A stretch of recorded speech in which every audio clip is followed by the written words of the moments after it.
sa Prinsesa ng Buhay Ko na pagtatambalan nila ni Chris Bernal, meron pa ngayong bagong pinaghahandaan si Aljur Abrenica, ang kanyang first major concert. Magpapasexy nga ba ang hunk actor on stage? Makichika tayo kay Lars Santiago. Punong-puno ang kamay ni Aljur Abrenica sa napakaraming trabaho. Bukod sa taping ng Prinsesa ng Buhay Ko, kasama si Chris Bernal, magsisimula na rin siya ng recording para sa bagong album. Kailangang bigyan din niya ng maraming oras ang meeting at rehearsal para sa grupo niya sa Sunday All Stars. Nag-pictorial na rin siya para sa kauna-unahan niyang major concert na gagawin sa Music Museum sa November 7. Gusto raw niyang paghandaan ito ng mabuti. As early as now, nasettle na nila.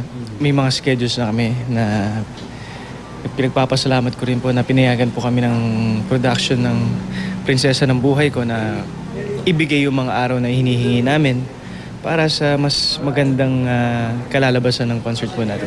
Come and Get Me ang pamagat ng concert at kabilang sa mga guests niya ang kapatid na si Vin, sina Julian San Jose, Rochelle Pangilinan at si Chris Bernal. Ang tanong ng marami, makikita ba sa concert ang kaseksihan ni Aljur? Merong part sa concert po natin is, syempre, Kuya Lar, nandun na lahat eh.